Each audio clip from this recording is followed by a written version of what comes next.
الحمد لله نحمده ونستعينه ونستغفره ونؤمن به ونتوكل عليه ونعوذ بالله من شرور أنفسنا ومن سيئات أعمالنا من يهده الله فلا مضل له ومن يضلله فلا هادي له ونشهد أن لا إله إلا الله وحده لا شريك له ونشهد أن سيدنا وحبيبنا ومولانا محمدا عبده ورسوله صلى الله تعالى عليه وعلى آله وأصحابه وبارك وسلم تسليما كثيرا كثيرا. أما بعد فأعوذ بالله من الشيطان الرجيم. بسم الله الرحمن الرحيم. ما آتاكم الرسول فخذوه وما نهاكم عنه فانتهوا. صدق اللہ العظیم. حضرات سامعین کرام، شعبان کا مبارک مہینہ چل رہا ہے اور پہلے عشرے کے اکثر ایام گزر چکے ہیں، لہذا آج کی مجلس میں ہم ماہ شعبان اور خاص طور پر اس کی جو 15ویں شب ہے جس کو ہم لوگ شب برات کہتے ہیں، اس موضوع پر انشاءاللہ ہم گفتگو کریں گے. جیسا کہ آپ حضرات جانتے ہیں کہ رمضان کی آمد سے 2 مہینہ پہلے جب رجب کا چاند نظر آتا تھا تو اللہ کے رسول صلی اللہ علیہ وسلم کا رمضان کے لیے اشتیاق اور رمضان کا انتظار یہ شروع ہو جاتا تھا. چنانچہ روایتوں میں آتا ہے کہ جب اللہ کے رسول صلی اللہ علیہ وسلم رجب کا چاند دیکھتے تھے تو یہ دعا فرماتے تھے: اللہم بارک لنا فی رجب و شعبان وبلغنا رمضان. اے اللہ، رجب اور شعبان کے مہینے میں ہمارے لیے برکت مقدر فرما اور ہمیں رمضان کے مہینے تک پہنچا دے. یعنی جب تو نے ہمیں اتنی زندگی دے دی کہ رمضان صرف 2 مہینہ کی مسافت پر باقی رہ گیا، تو آپ ہماری زندگی کو مزید لمبا کر دے، یہاں تک کہ 2 مہینے کے بعد آنے والا جو رمضان ہے وہ ہمیں نصیب ہو جائے. اور جب رجب کا مہینہ گزر جاتا تھا اور شعبان کا مہینہ شروع ہو جاتا تھا، گویا کہ اب رمضان کی آمد میں صرف 1 مہینہ باقی رہ گیا، تو اب آپ رمضان کی عملی تیاری شروع کرتے تھے اور رمضان کے روزوں کے لیے اپنے کو پہلے سے فٹ کرنے کی کوشش کرتے تھے، اور اس مقصد کے لیے آپ شعبان کے مہینے میں کثرت سے روزے رکھتے تھے. حضرت عائشہ رضی اللہ تعالی عنہ فرماتی ہیں کہ شعبان کے مہینے میں پورے مہینے آپ بکثرت روزے رکھتے تھے.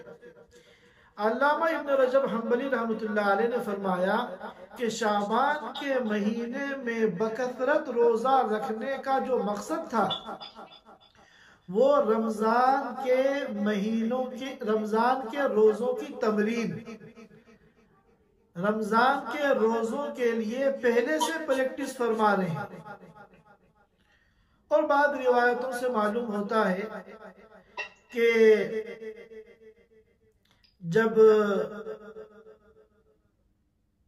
1 یا 2 دن باقی رہ جائے رمضان کی آمد میں، یعنی 29 اور 30 تاریخ شعبان کی آ جائے، تو پھر فرمایا کہ آخر کے ان 2 دنوں میں روزہ نہ رکھو، بلکہ ان 2 دنوں میں خوب کھاؤ پیو، اپنے اندر انرجی پیدا کرو، طاقت پیدا کرو، تاکہ رمضان جب شروع ہو اور اس کا پہلا روزہ آئے تو ایسا نہ ہو کہ ہم کمزوری کی وجہ سے پورے دن پڑے رہ جائیں، نہ ہمیں نمازوں کی فکر، نہ ہمیں مسجدوں کی فکر، نہ جماعت کی فکر، پورے دن پہلے روزے میں ایسی کمزوری محسوس کر رہے ہیں کہ پورے دن پڑے ہوئے ہیں، نہ تلاوت کا جی کر رہا ہے، نہ ذکر کا اہتمام ہو رہا ہے۔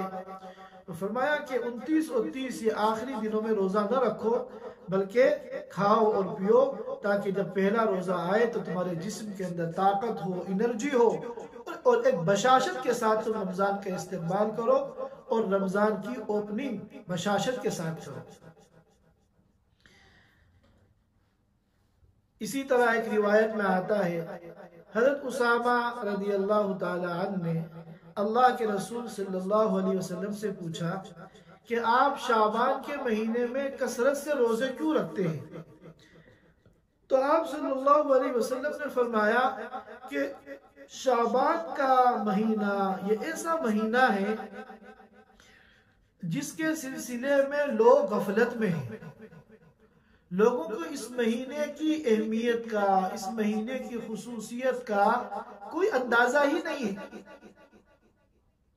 وہ تو اس مہینے کو عام مہینوں کی طرح سمجھتے ہیں اور اسی طرح عام مہینوں کی طرح گزار دیتے ہیں، حالانکہ اس مہینے میں تمام بندوں کے احوال کی کارگزاری اللہ تعالیٰ کے دربار میں پیش کی جاتی ہے۔ سارا ہمارا کچا چھٹا ہمارے جو اعمال ہیں یہ اس مہینے میں اللہ کے دربار میں پیش کیے جاتے ہیں۔ اس وجہ سے میں یہ چاہتا ہوں کہ جب میری کارگزاری اللہ رب العزت کے سامنے پیش ہو تو اس وقت میں روزے کی حالت میں ہوں۔ لہذا ان روایتوں سے معلوم ہوا کہ یہ مہینہ بڑا برکت والا مہینہ ہے اور فضیلت والا مہینہ ہے، اور اللہ کے رسول صلی اللہ علیہ وسلم اس مہینے میں روزوں کا خاص اہتمام فرماتے تھے، اور اس مہینے میں بندوں کی کارگزاری اللہ کے سامنے پیش کی جاتی ہے۔ اور اس معنی کر بھی اس روزے کی بڑی خصوصیت ہے، اہمیت ہے کہ اس کے بعد جو آنے والا مہینہ ہے وہ رمضان المبارک کا مہینہ ہے، لہذا ہمیں رمضان کے لیے ذہنی طور پر، فکری طور پر، جسمانی طور پر ہر اعتبار سے اسی مہینے میں تیاری کرنی ہے تاکہ ہم ماہ رمضان کا حق ادا کر سکیں۔ دنیا میں بھی کوئی اگر ہمارا کوئی اہم کام ہوتا ہے ہم پہلے سے پلاننگ کرتے ہیں، پہلے سے اس کی تیاریاں کرتے ہیں، فکر کرتے ہیں، نظام بناتے ہیں، تب جا کے ہمارا وہ کام سکسسفل ہوتا ہے۔ اور اگر اچانک کوئی بڑا کام آ جائے، پہلے سے کوئی تیاری نہ ہو تو کام بگڑ جاتا ہے عام طور پر۔ لہذا رمضان کا مہینہ آ رہا ہے اور اس سے پہلے جو شعبان کا مہینہ ہے وہ چل رہا ہے، ہمیں اس میں اپنی تیاری کرنی ہے رمضان کے لیے۔ اور ہم نے اپنے اکابر کے گھروں میں دیکھا کہ وہ لوگ اپنے گھروں کی سیٹنگ تک کیا کرتے تھے کہ ہمیں تراویح کہاں پڑھنی ہے، قیام اللیل کہاں پڑھنی ہے، افطار کس جگہ کرنا ہے۔ یعنی شعبان کا پورا مہینہ ہر اعتبار سے، فکری اعتبار سے بھی، جسمانی اعتبار سے بھی، اور شوق اور جذبے کے اعتبار سے بھی یہ رمضان کی تیاریوں میں گزرتا تھا۔ یہاں تک کہ عید کے جو کپڑے ہوتے تھے، عید کی جو تیاریاں ہوتی تھی، چاہے وہ مردوں کی تیاری ہو، عورتوں کی ہو، بڑوں کی ہو، بچوں کی ہو، وہ سب شعبان کے مہینے میں کر لیتے تھے تاکہ عید کی تیاری کے نام پر شیطان کو یہ موقع نہ ملے کہ رمضان کی مبارک راتوں میں وہ ہمیں عید کی تیاری کے نام پر بازاروں میں لے کر جائے، غفلت کے مقامات پر لے کے جائے۔ جو راتیں مسجدوں میں گزرنی چاہیے، جو کہ خیر الاماکن ہیں، خیر بقاء الارض ہے، یا جو راتیں مسلح پر گزرنی چاہیے، ان راتوں میں شیطان ہمیں کہاں لے جاتا ہے؟ بازاروں میں لے جاتا ہے، اور عید کی تیاری کے نام پر۔ اب ظاہر ہے کہ عید کے دن اچھا سے اچھا پہننا یہ بھی سنت ہے، یہ بھی عبادت ہے، تو ہم اس کو برا بھی نہیں سمجھتے کہ عید کی تیاری کر رہے ہیں۔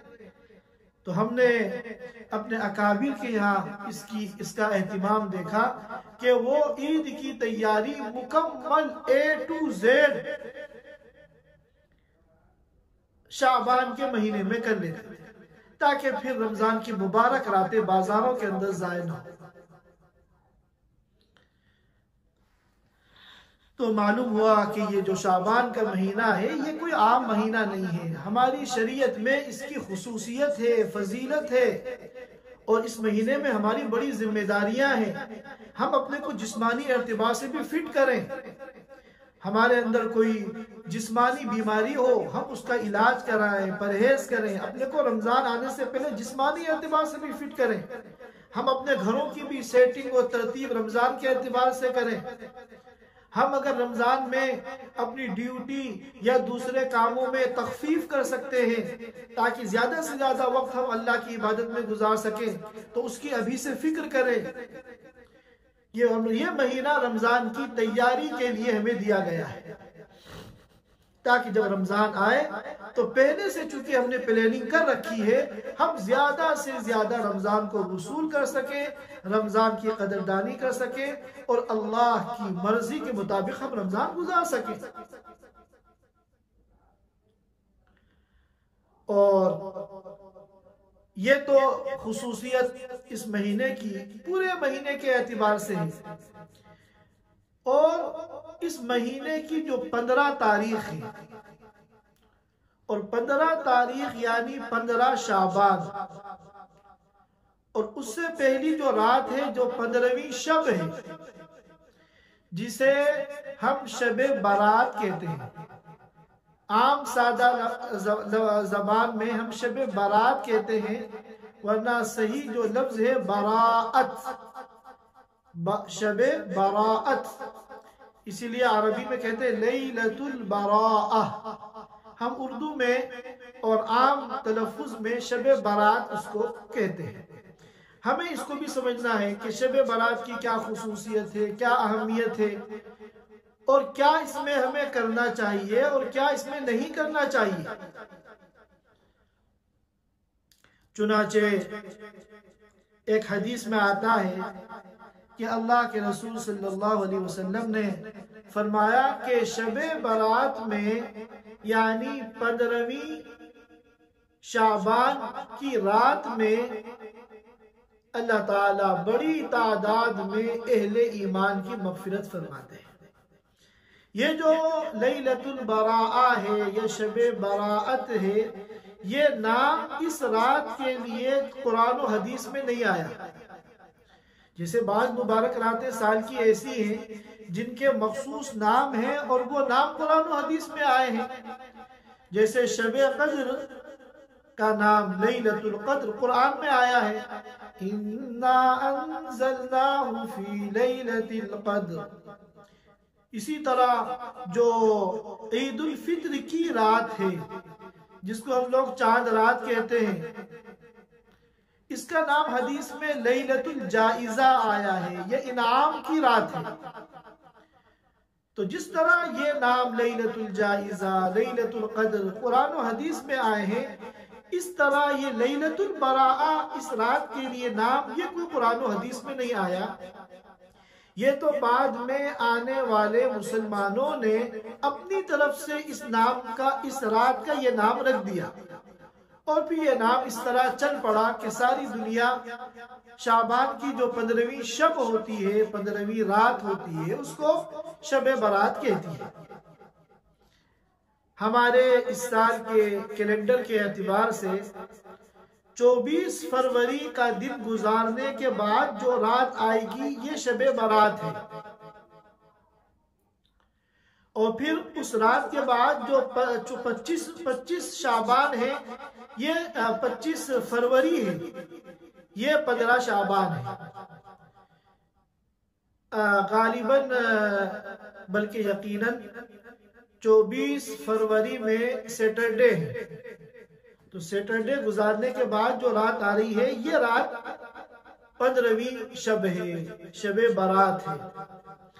سب سے پہلے سوال یہ پیدا ہوتا ہے، کیا دین اسلام میں اس رات کی کوئی خصوصیت ہے، کوئی فضیلت ہے، کوئی اس کی اسپیشل اہمیت ہے، یا یہ عام راتوں کی طرح ایک رات ہے؟ جس طرح شعبان کے مہینے میں اور راتیں ہیں، اسی طرح ایک رات یہ بھی ہے، کوئی اسپیشل نہیں ہے دین اسلام کے اندر۔ تو اس سلسلے میں دو قول پائے جاتے ہیں۔ علماء کی ایک جماعت تو اس کی خصوصیت کو مانتی ہے، اس کی فضیلت کو مانتی ہے، اور اس کو دین اسلام میں ایک اسپیشل رات قرار دیتی ہے، اور علماء کی ایک جماعت وہ اس کی خصوصیت کو نہیں مانتی، وہ یہ کہتے ہیں کہ عام راتوں کی طرح یہ ایک رات ہے۔ لیکن صحیح بات یہ ہے کہ یہ عام راتوں کی طرح ایک رات نہیں ہے، بلکہ اس رات کی شریعت میں، دین اسلام میں خصوصیت ہے، فضیلت ہے۔ چنانچہ ایک حدیث میں آتا ہے، اللہ کے رسول صلی اللہ علیہ وسلم نے فرمایا کہ اللہ تعالی 15ویں شب میں یعنی شب برات میں آسمان دنیا پر جلوہ افروز ہوتے ہیں، اور پھر بنو کلب کی بکریوں کے بالوں کی تعداد سے زیادہ اہل ایمان کی مغفرت فرماتے ہیں۔ اس رات میں اتنی بڑی تعداد میں جو اہل ایمان کی مغفرت ہوتی ہے، اسی کی وجہ سے اس کا نام لیلۃ البراء پڑ گیا، کیونکہ براءت کے معنی آتے ہیں گناہوں سے بری ہونا، اور اسی کو مغفرت کہتے ہیں۔ تو چونکہ ایک بڑی تعداد میں اللہ تعالیٰ اس رات میں اہل ایمان کی مغفرت فرماتے ہیں، اس مناسبت سے اس کا نام لیلۃ البراء یا شب برات پڑ گیا۔ لہذا اس نام میں کوئی حرج نہیں ہے، اس رات کو شب برات کہنے میں کوئی حرج نہیں ہے۔ ہاں البتہ یہ بات معلوم ہونی چاہیے کہ یہ اللہ رسول کا دیا ہوا نام نہیں ہے، قرآن و حدیث میں اس رات کے لیے یہ نام نہیں آیا ہے، یہ بعد میں چل کر مسلمانوں نے اس رات کو شب برات کہنا شروع کیا ہے۔ اور چونکہ براعت والی رات اس کو کہہ سکتے ہیں، ایک بڑی تعداد میں لوگ اس رات میں گناہوں سے بری ہوتے ہیں، ان کو براعت حاصل ہوتی ہے، لہذا اس نام میں کوئی حرج نہیں ہے۔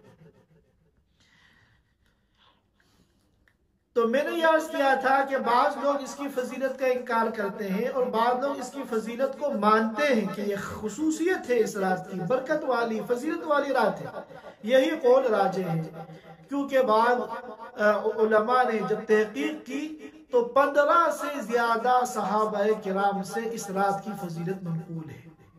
یہی وجہ ہے کہ علامہ ابن تیمیہ رحمت اللہ علیہ نے فرمایا ہے کہ یہ رات فضیلت والی رات ہے، اور فرمایا کہ سلف صالحین کا معمول تھا کہ وہ اس رات میں عبادت کا خصوصی اہتمام کرتے تھے۔ اور یہ حدیث جو میں نے ابھی آپ حضرات کے سامنے پڑھی ہے، کہ ایک دوسری روایت ہے حضرت معاذ رضی اللہ تعالیٰ عنہ کی، کہ آپ صلی اللہ علیہ وسلم نے فرمایا کہ جب شعبان کی 15ویں شب آتی ہے یعنی شب برات، تو اللہ رب العزت جلوہ افروز ہوتے ہیں اور اپنی تمام مخلوق کی مغفرت کر دیتے ہیں سوائے 2 بندوں کے۔ نمبر 1 مشرک، نمبر 2 مشاہد۔ مشرک کسے کہتے ہیں؟ کہ جس نے اللہ کے ساتھ کسی کو شریک کیا۔ دنیا کے اندر اللہ کی نافرمانی کی شکلیں بے شمار ہیں، انواع و اقسام کے گناہ پائے جاتے ہیں، لیکن ان تمام گناہوں میں جو سب سے بڑا گناہ ہے وہ شرک۔ یہ ایسا گناہ ہے جو ناقابل معافی ہے، شرک ناقابل معافی جرم ہے۔ اللہ تعالیٰ نے صاف لفظوں میں اعلان فرما دیا ان اللہ لا یغفر ان یشرک بہ ویغفر ما دون ذلک لمن یشاء۔ اللہ تعالیٰ کسی بھی صورت شرک کو معاف نہیں کریں گے۔ ہاں شرک کے علاوہ جتنے گناہ ہیں، بڑے سے بڑے گناہ، صغائر ہوں کبائر ہوں، اللہ تعالیٰ جس کے چاہے معاف کر دیں گے، لیکن شرک اللہ تعالیٰ کسی قیمت پہ معاف نہیں کریں گے۔ اسی طرح دوسرے نمبر پہ جس کو مستثنا کیا گیا کہ تمام مخلوق کی اللہ تعالیٰ مغفرت فرمائیں گے اس مبارک رات میں، سوائے مشرک کے اور مشاہن کے۔ مشاہن کسے کہتے ہیں؟ مشاہن کہتے ہیں کینہ پرور۔ یہ بہت توجہ سے سننے کی ضرورت ہے۔ ہم سب اپنے گریبان میں جھانکے کہ یہ عیب اور یہ گناہ اگر ہمارے اندر ہو تو ابھی ابھی وقت ہے ہمارے پاس، ہم اپنے دل کی صفائی کریں، اس نجاست سے، اس گندگی سے ہم اپنے دل کو پاک کریں جو ہمیں مغفرت سے محروم کرنے والا ہے۔ کینہ پرور، جس کے دل میں کینہ ہو، بغض ہو۔ بغض اور کینہ کسے کہتے ہیں؟ ہمارے معاشرے میں، ہماری سوسائٹی میں، ہمارے دوستوں میں، ہمارے رشتہ داروں میں کچھ لوگ ایسے ہوتے ہیں جن سے ہمیں بغض ہوتا ہے، ہمارے دل میں ان کے تئیں کینہ ہوتا ہے، جس کی وجہ سے ہمارے دل میں ان کے تئیں بدخواہی پیدا ہو جاتی ہے، ہم ہر وقت ان کے بارے میں برا چاہتے ہیں۔ یہ کینہ ہے، اتنا بڑا گناہ ہے کہ سارے گناہوں کے مرتکبین کو اللہ معاف کر دیں گے مگر شرک والے کو اللہ معاف نہیں کریں گے، اور یہ دل میں جو کینہ رکھے ہوئے ہیں کسی بھی انسان کے سلسلے میں، اللہ اس کو معاف نہیں کریں گے۔ اب بدخواہی کسے کہتے ہیں؟ اب اگر اس شخص کا کوئی نقصان ہوتا ہے تو ہمارا دل خوش ہوتا ہے، اور اگر اس کا کوئی فائدہ ہو، اس کی کوئی ترقی ہو تو ہمیں تکلیف ہوتی ہے۔ یہ ہے بدخواہی اور کینہ۔ اگر ہمارے دل میں کینہ ہے، چاہے وہ کسی کے بھی بارے میں ہو، کہ اس کی برائی سے، اس کی ذلت و رسوائی سے، اس کے نقصان سے، اس کے لوس سے، اس کی جاب کے جانے سے، اس کی تنخواہ کے کم ہونے سے تو ہم خوش ہو رہے ہیں، اور اس کی عزت سے، اس کی شہرت سے، اس کی مقبولیت سے، اس کی ترقی سے ہمیں تکلیف ہو رہی ہے، تو اس کا نام کینہ ہے، بغض ہے۔ اگر ہمارے دل میں ایسی کوئی بات ہے تو ہمارے پاس وقت ہے، ہم آج کی اس مجلس میں ارادہ کریں کہ سوچ سوچ کر اپنے دل سے ہم کینے کو نکالیں گے۔ کینہ نکالنے کا طریقہ کیا ہے؟ جن لوگوں کا کینہ ہمارے دل میں ہے، ہم اللہ تعالیٰ سے ان کے لیے دعائیں کریں۔ آسان کام نہیں ہے، دل پہ آرے چل جائیں گے، آرے چل جائیں گے، مگر دعا نہیں نکلے گی، کیونکہ ہم تو ان کی پریشانیوں سے خوش ہونے والے ہیں، ہم تو ان کی ترقیوں سے غمزدہ ہونے والے ہیں۔ اب ان کے لیے اگر ہم دعا کرتے ہیں، اے اللہ ہر خیر سے ان کو مالا مال فرما، ہر شر سے ان کی حفاظت فرما، دل پہ آرے تو چلیں گے، لیکن اگر ہم اپنی مغفرت کے طالب ہیں، اللہ کی رضا کے طالب ہیں، جنت کے طالب ہیں، آخرت میں کامیابی کے طالب ہیں، تو ہمیں اپنے دل پہ آرے چلانے ہوں گے۔ اور یہ دعا جب ہم مانگیں گے تو علماء کرام نے فرمایا کہ اس دعا کی برکت سے اللہ تعالیٰ اس کے دل سے کینہ اور بغض نکال دے گے۔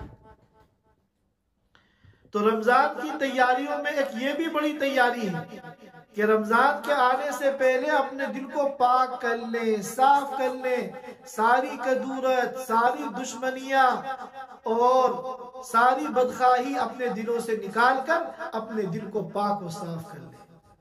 ظاہر ہے کہ یہ ایسی صفات ہیں جو نجاست سے بھی زیادہ بدبودار ہے۔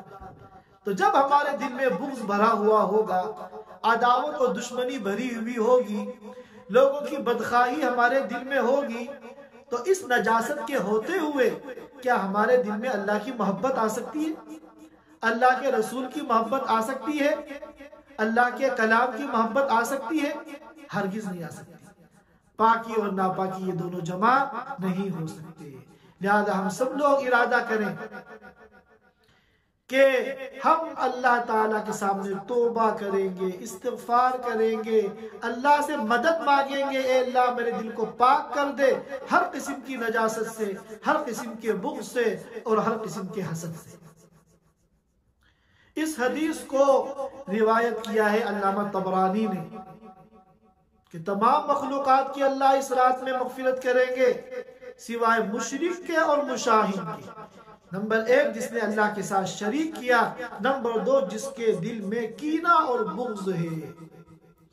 اس حدیث کو جو حضرت معاذ رضی اللہ تعالی عنہ سے مروی ہے، علامہ طبرانی نے بھی نقل کیا ہے، ابن حبان نے بھی نقل کیا ہے، اور ماضی قریب کے بڑے محدث اور ناقد علامہ البانی رحمۃ اللہ علیہ نے بھی اس کو صحیح قرار دیا ہے۔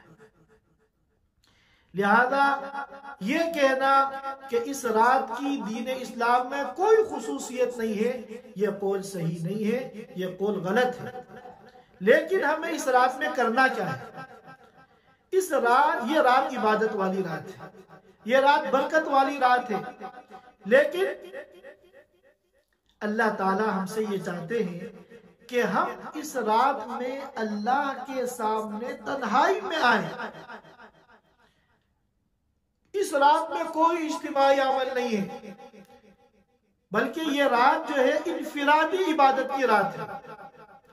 اللہ تعالی ہمیں چاہتے ہیں کہ ہم تنہائی میں اللہ کے سامنے بیٹھ کر نوافل پڑھیں، تلاوت کریں، ذکر کریں، اللہ سے لو لگائیں، اللہ کے ساتھ مناجات کریں، اللہ تعالیٰ کے سامنے دعائیں کریں، اللہ سے مانگیں۔ لیکن ہم لوگ اس کے بجائے خرافات میں مبتلا ہوتے ہیں، اجتماعی بڑی بڑی گیدرنگ ہوتی ہے۔ ان ملکوں میں تو یہ سب خرافات نہیں ہے، لیکن ہمارے ملکوں میں بڑی خرافات ہے۔ مسجدوں میں شبینے ہو رہے ہیں، پوری رات میں ایک قرآن ختم کیا جا رہا ہے، اور چونکہ حافظوں پر دباؤ ہے، پریشر ہے مسجد کی کمیٹی کا کہ پورا قرآن ختم ہونا ہے اسی رات میں، ورنہ ہماری ناک کٹی آئے گی، شبینہ پورا نہیں ہو پایا۔ اب جب وہ قرآن پڑھ رہے ہیں تو نہ الفاظ سمجھ میں آ رہے ہیں، نہ حروف کی ادائیگی ہو رہی ہے، یعلمون تعلمون یعلمون تعلمون، ایسی تلاوت پر اجر ملنا تو بہت دور کی بات، ڈر ہے کہ قرآن ان پر لعنت بھیج رہا۔ اور نوجوان آ رہے ہیں، جا رہے ہیں، مسجد میں قمقمے لگا رکھے ہیں، لائٹنگ کر رکھی ہے۔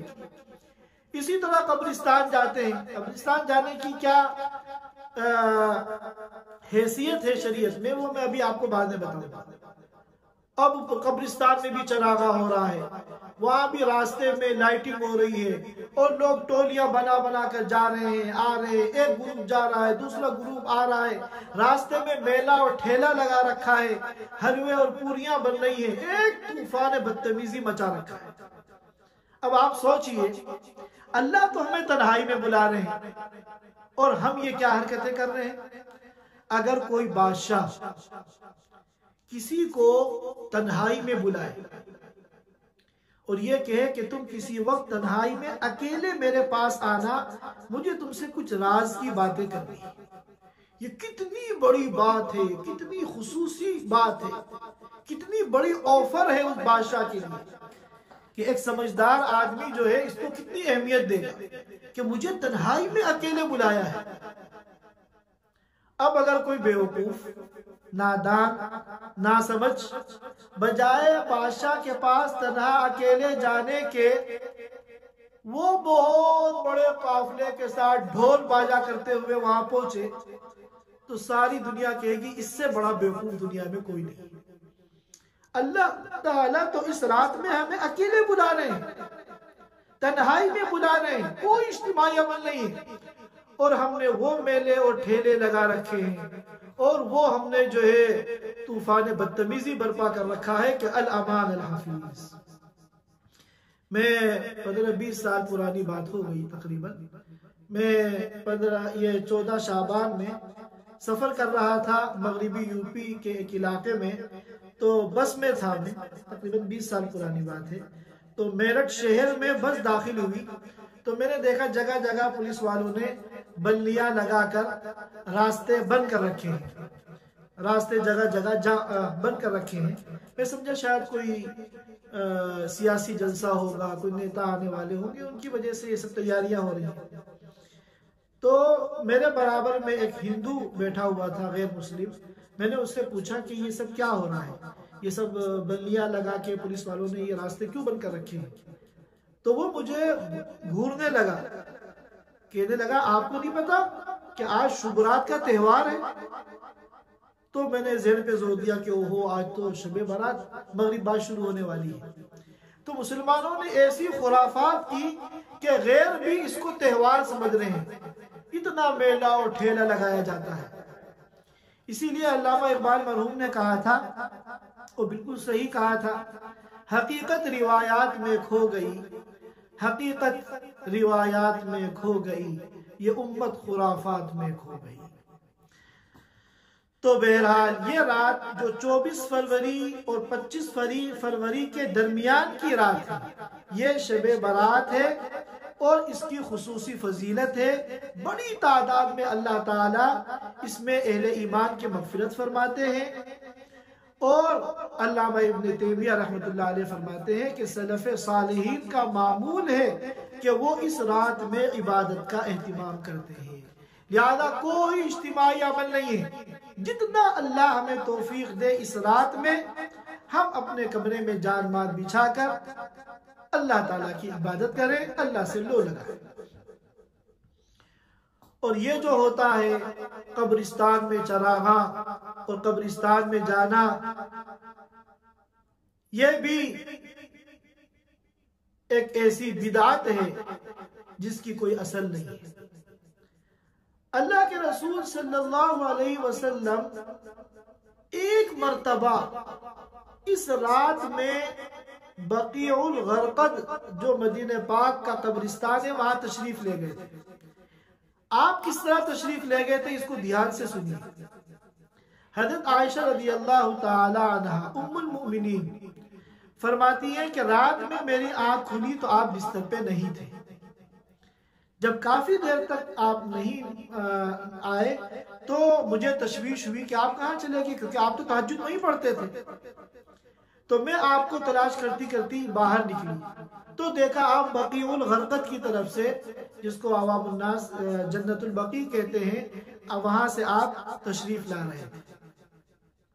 تو جس عمل کو زندگی میں ایک مرتبہ اللہ کے رسول صلی اللہ علیہ وسلم نے کیا، پوری زندگی میں ایک مرتبہ، اور وہ بھی اس طرح کیا کہ حضرت عائشہ تک کو نہیں پتا چلا کہ آپ کب اٹھ کر قبرستان چلے گئے، اور اگر حضرت عائشہ کی آنکھ نہ کھلتی اور وہ آپ کو تلاش کرتے ہوئے باہر نہ نکل جاتی اور آپ کو بقیع الغرقد سے آتا ہوا نہ دیکھتی اور آپ سے پوچھ نہ لیتی تو شاید آج ہمیں پتہ ہی نہ ہوتا کہ اللہ کے رسول ایک مرتبہ بھی زندگی میں جنت البقیع گئے۔ یہ ایک روایت ہے، لیکن یہ روایت سند کے اعتبار سے متکلم فی ہے۔ اس کے اندر ایک راوی ہے جس کو جو ہے کذاب کہا گیا ہے، جس کو وضاع کہا گیا ہے کہ یہ حدیثوں کو گڑتا تھا۔ چنانچہ محدثین کی ایک جماعت نے اس حدیث کو موضوع قرار دیا ہے، گڑھی ہوئی، اور دیگر محدثین نے جنہوں نے موضوع نہیں کہا تو کم از کم ضعیف جدہ ضرور کہا ہے۔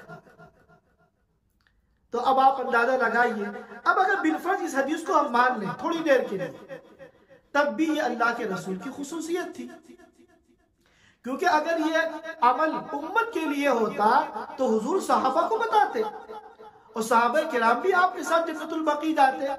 کسی صحابی کو کانوں کان پتہ نہیں چلا کہ آپ رات میں جنت البقیع تشریف لے گئے، اور اگر تھوڑی دیر ہم مان بھی لیں کہ ٹھیک ہے حضور کی خصوصیت نہیں تھی، یہ عمل پوری امت کے لیے تھا، تب بھی عمل کو اسی درجے میں رکھنا ضروری ہے جس درجے میں اللہ کے رسول نے رکھا ہے۔ آپ تو پوری زندگی میں ایک مرتبہ گئے اور بالکل اکیلے گئے، کسی کو بتائے بغیر گئے، اور ہم کس طرح جاتے ہیں؟ ہر سال لائٹنگ کرتے ہیں، چراغیں کرتے ہیں، اور ہزاروں کی تعداد میں ہم لوگ جو ہے ٹولیاں بنا بنا کر پوری رات قبرستان آنا جانا لگا رہتا ہے۔ کیا ہمارا یہ عمل اتباع سنت کہلایا جا سکتا ہے؟ تقریباً اسی طرح 20-22 سال پرانی بات ہے، میں مزاح علوم سہارنپور میں پڑھاتا تھا اس زمانے میں، تو دلی میں ایک جلسہ تھا، وہاں ان لوگوں نے مجھے بلایا، تو وہاں پوری رات جلسہ چلا، یہ شب برات تھی، تو فجر کی نماز کے بعد جب میں واپس آ رہا تھا تو راستے میں دیکھا کہ مسلمان کرتے پجامے اور ٹوپی میں بڑی تعداد میں ادھر سے ادھر جا رہے ہیں۔ تو میرے جو ساتھ تھے، میرے ساتھی تھے، میں نے ان سے پوچھا، مجھے بالکل ایسا لگا جیسے عید کا دن ہے، عید کے دن فجر کے بعد لوگ جس طرح سفید کرتے پاجامے میں اور ٹوپی میں عیدگاہ کے لیے نکلتے ہیں، بالکل وہی منظر لگ رہا تھا۔ تو میں نے ان سے پوچھا کہ یہ لوگ کہاں سے آ رہے ہیں؟ تو انہوں نے بتایا کہ رات جو تھی شب برات تھی، تو یہ سب قبرستان سے آ رہے ہیں۔ تو اب آپ اندازہ لگائیے کہ سنت ہمیں کیا کہتی ہے اور ہمارا عمل کیا ہے۔ اسی طرح آخری بات کہ 15 شعبان کا جو روزہ ہے، 15 شعبان کا جو روزہ ہے وہ اس سلسلے میں بھی اختلاف ہے۔ بعض لوگ جو ہے اس روزے کو مستحب اور مسنون مانتے ہیں، اور بعض لوگ اس روزے کی خصوصیت کا انکار کرتے ہیں کہ یہ شعبان کے عام دنوں کی طرح ایک دن ہے، یہ کوئی خاص مسنون اور مستحب روزہ نہیں ہے۔ اس سلسلے میں بھی راجح قول یہ ہے کہ اس 15 شعبان کا روزہ یہ کوئی مستحب یا مسنون نہیں ہے۔ اور ہمارے موجودہ اکابر میں مفتی تقی عثمانی صاحب دامت برکاتہم نے بھی یہ بات لکھی ہے، اور مفتی شبیر قاسمی دامت برکاتہم نے فتاوی قاسمیہ کے اندر بھی یہی بات لکھی ہے۔ ہاں، اگر کوئی 15 شعبان میں روزہ رکھے یہ سوچ کر کہ یہ بھی شعبان کا ایک دن ہے اور شعبان کا پورا مہینہ روزے کا ہے، تو بے شک رکھ سکتا ہے۔ اور اگر 2 روزے اور ملا لے، 13، 14، 15 جو ایام 20 کہلاتے ہیں، تو ایام 20 کے روزے تو ہر مہینے میں سنت ہے، احادیث صحیحہ سے ثابت ہے، بخاری شریف کے اندر روایت موجود ہے، لہذا اس نیت سے تو رکھ سکتے ہیں۔